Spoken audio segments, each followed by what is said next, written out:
ওরও তো অনেক শখ রয়েছে। দাদা, আমি এই টাকাগুলো নিতে পারবো না। তুই প্লিজ আমাকে ভুল বুঝিস না। আমি ভেবেছিলাম আমি তোকে জানাবো, কিন্তু সাহস পাইনি। তুই ছোটবেলা থেকে আমাকে আগলে রেখেছিস, কিন্তু বৌদি অন্য বাড়ির মেয়ে হয়েও আমাকে আপন করে নিয়েছে। দাদা, বৌদি, তোমাদের নিজেদেরও একটা ভবিষ্যৎ আছে। তোমরা কতদিন আমার জন্য করবে? তাই দাদা, তুই টাকাগুলো তো নিজের কাছেই রেখে দে। দেখছো রিয়া, ইন্দ্র কতটা বড় হয়ে গেছে। বাবা মা আমাদের যেই শিক্ষাটা দিয়েছিল ও সেটা এখনো ভোলেনি।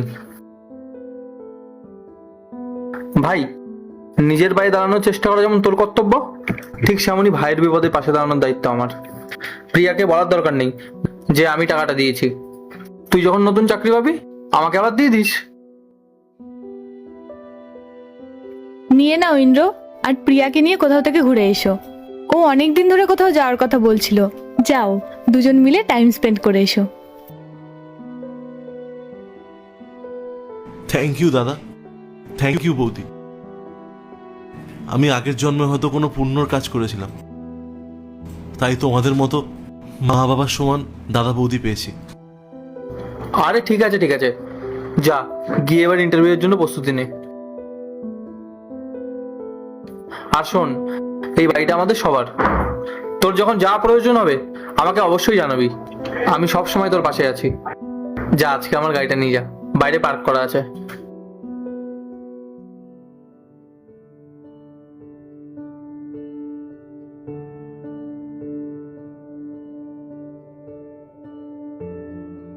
শুনলে পূজা, দাদা বৌদি কত ভালো মনের মানুষ, আর তুমি সারাক্ষণ ওদের নিন্দা করতে। আমাকে ক্ষমা করে দাও ইন্দ্র, আমি ভুল করেছি। আমি এই সুন্দর সংসারটাকে ভেঙে দিতে চেয়েছিলাম। আমি তোমার পাশে থেকেও বুঝতে পারিনি তোমার চাকরি নেই। অথচ অথচ ওনারা দূর থেকে সেটা বুঝতে পেরেছেন। ওনারা আমাদেরকে নিয়ে কত ভাবে, অথচ আমার ভাবতেও লজ্জা লাগছে। প্রিয়া, বাবা মার কাছ থেকে কিছু লুকানো যায়? দাদা বৌদি সবটাই জানে। তুমি এই বাড়ির বউয়ের জায়গায় মেয়ে হয়ে দেখো, তাহলে তুমি বুঝতে পারবে যে দাদার বৌদি কত বড় মনের মানুষ। এবার নিজের কান্নাটা থামাও, আর এই টাকাগুলো ধরো। আর শোনো, আমি যখন ইন্টারভিউ থেকে ফিরে আসবো তখন আমরা দুজনে কোথাও বাইরে থেকে ঘুরে আসবো। তুমি আজ রাতে ফিরলে আমরা সবাই মিলে একসাথে খাবো আর ঘুরতে যাব। ঠিক আছে, আসছি।